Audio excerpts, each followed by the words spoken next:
World cup में अभी भी है उम्मीद बाकी। सूर्य कुमार यादव एंड कंपनी अब करेगी कमबैक।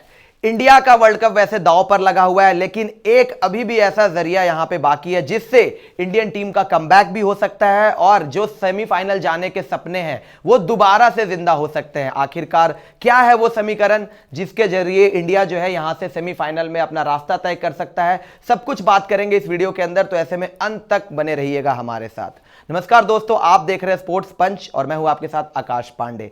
भारतीय टीम फिलहाल वर्ल्ड कप से बाहर होने की दहलीज पर खड़ी है, जहां पर इस समय पर बातें ये हो रही है कि south Africa versus West Indies, India versus Zimbabwe से ज्यादा बड़ा मुकाबला बन गया है, क्योंकि सभी की नजरें उस मैच पर टिकी हुई है कि वहां क्या साउथ अफ्रीका वेस्ट इंडीज को हराने में कामयाब रहती है या नहीं। क्योंकि अगर वहां पे वेस्ट इंडीज साउथ अफ्रीका से जीत जाती है तो भारत के लिए ज्यादातर यही कहा जाएगा कि सारे दरवाजे बंद होते हुए नजर आ जाएंगे, क्योंकि वहां से फिर नेट रन रेट पे मामला जा सकता है। तो ऐसे में इंडियन टीम की उम्मीदें वहीं पर खत्म हो सकती है। लेकिन अगर आप ऐसा सोच रहे हैं तो आप अभी भी गलत हैं, क्योंकि अभी भी इंडियन टीम के पास पूरा मौका है इस वर्ल्ड कप में वापसी करने का।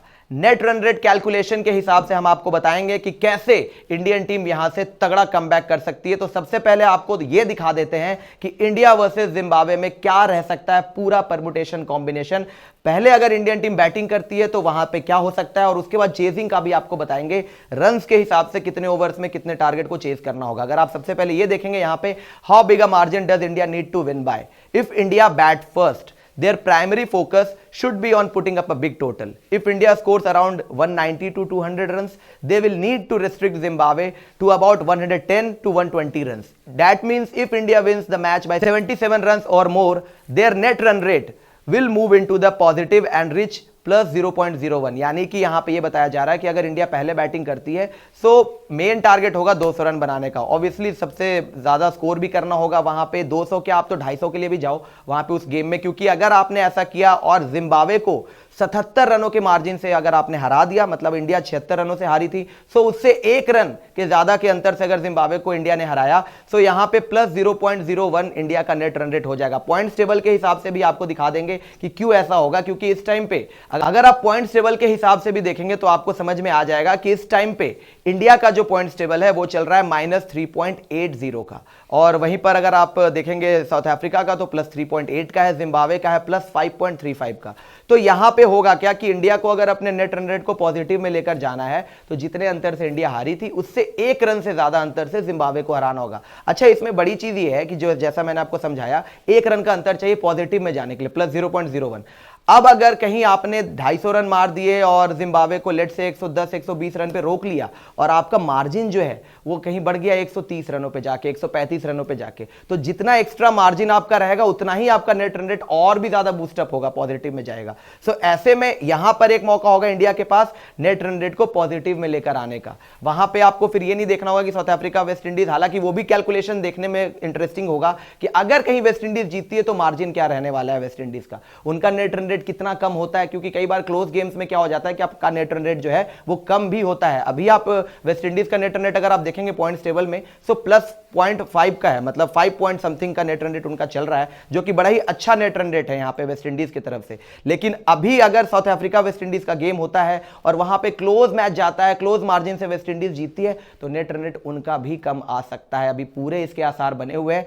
तो वहीं पर यह हमने आपको बता दिया कि पहले बैटिंग करते हुए क्या कुछ मार्जिन रह सकता है। लेकिन अगर इंडियन टीम चेज करने पे आए, लेट्स से उस दिन जिम्बाब्वे पहले बैटिंग कर रही हो, तो आखिरकार वहां पे क्या कुछ रहेगा इंडिया के हिसाब से वो आपको दिखाते हैं। इफ इंडिया इज चेजिंग, सबसे पहले अगर आपने जिम्बाब्वे को 101 रनों पे ऑल आउट कर दिया, लेट्स से 100 रन पे आपने डिब्बा गोल कर दिया जिम्बाब्वे का, तो आपको चेज करना होगा ये टारगेट 7.1 ओवर्स में। इससे आपका क्या होगा, नेट रन रेट पॉजिटिव में आ जाएगा।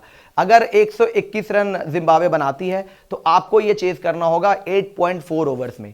उसके बाद अगर कहीं 141 रन तक जिम्बाब्वे चल जाती है तो उनको चेज करना होगा इसमें 10 ओवर में। ये टारगेट 14 के रन रेट से इंडिया को 10 ओवर में 141 रन चेज करना होगा। 151 रन अगर बन जाते हैं तो उसमें क्या होगा भाई, 11 ओवर में इंडिया को यह टारगेट चेज करना होगा 151 रनों का।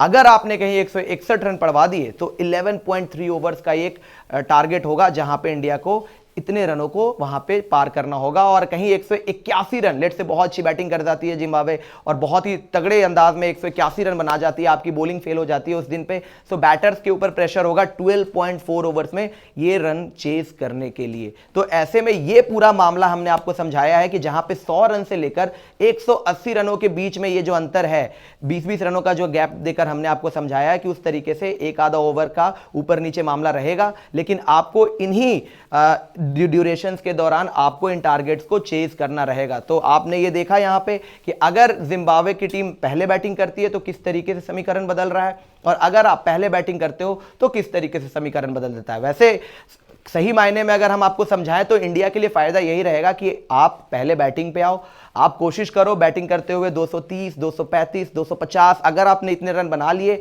आपकी बॉलिंग में यह मादा है कि जिम्बाब्वे को 100 रन पे भी ऑल आउट कर सकती है। क्योंकि इस टाइम पे अगर आप देखेंगे फॉर्म के हिसाब से तो बॉलर्स का फॉर्म फिर भी ठीक लगा हुआ है। ठीक है, साउथ अफ्रीका वाले गेम में आपने 20 पर 3 से 187 रन पड़वा दिए, वो नहीं पड़ने चाहिए थे, लेकिन हो सकता है कि एक वन बैड डे भी हो सकता है बॉलर्स का, क्योंकि पूरे टूर्नामेंट में बॉलिंग आपकी बहुत अच्छी रही है। सो जिस हिसाब से ये समीकरण बन रहे हैं, जिस तरीके से ये पूरा मामला चल रहा है, बात तो यही लग रही है कि यहां पे इंडिया के लिए फायदे की बात यही होगी कि उस दिन पर इंडिया पहले बैटिंग पे आ जाए, क्योंकि चेजिंग में आपको नहीं पता कि जिम्बाब्वे कितना स्कोर कर जाएगी। अगर उन्होंने कहीं गलती से बैटिंग कर ली तो आपके ऊपर बहुत प्रेशर आ जाएगा कम ओवर्स में उसको चेज करने का, और ऐसे में क्योंकि बैटर्स फॉर्म में नहीं है तो टारगेट चेज करना थोड़ा सा मुश्किल हो सकता है अपने नेट रन रेट को पॉजिटिव में लेके जाने के लिए। लेकिन अभी भी उम्मीद बाकी है, अभी ऐसा नहीं हुआ है कि बिल्कुल ही इंडिया का वर्ल्ड कप का सफर खत्म हो चुका है। उस दिन पर देखेंगे जब साउथ अफ्रीका वेस्ट इंडीज का मैच जाता है, रिजल्ट क्या रहता है। अगर साउथ अफ्रीका जीत जाती है तो ये जो कॉम्बिनेशन और ये जो हमने आपको परमुटेशन बताए हैं ये वहां पे लागू नहीं होंगे, क्योंकि फिर वो हो जाएगा कि जो वेस्ट इंडीज इंडिया का मैच होगा वो यहां पे वर्चुअल क्वार्टर फाइनल हो जाएगा, क्योंकि वहां ऑब्वियसली इंडिया जीत के जा रही होगी जिम्बाब्वे से, तो वो दोनों ही टीमें एक एक जीत पे होंगी और जो उस मुकाबले को जीतेगा 1 तारीख को वो खेलेगा सेमीफाइनल। लेकिन अगर वेस्ट इंडीज जीत जाती है उसके बाद ये समीकरण होगा इंडिया के लिहाज से कि इंडिया को प्लस में नेट रन रेट को कैसे लेके जाना है। तो दोस्तों आपने देख लिया पूरा कैलकुलेशन यहां पे नेट रन रेट का, किस तरीके से चीजें नेट रन रेट के हिसाब से तय हो सकती है। आपको क्या लगता है बताइएगा अपनी राय नीचे कमेंट बॉक्स में। क्या टीम इंडिया एक चमत्कार करते हुए यहां से भी सेमीफाइनल के लिए क्वालिफाई कर सकती है या नहीं, बताइएगा हमें अपनी राय नीचे कमेंट बॉक्स में। तब तक के लिए वीडियो पसंद आया तो लाइक जरूर कीजिएगा, शेयर जरूर कीजिएगा, और आपने चैनल को सब्सक्राइब नहीं किया है तो सब्सक्राइब जरूर से जरूर कर लीजिएगा। अभी के लिए मुझे दीजिएगा इजाजत और देखते रहिएगा स्पोर्ट्स पंच, आपका अपना मंच।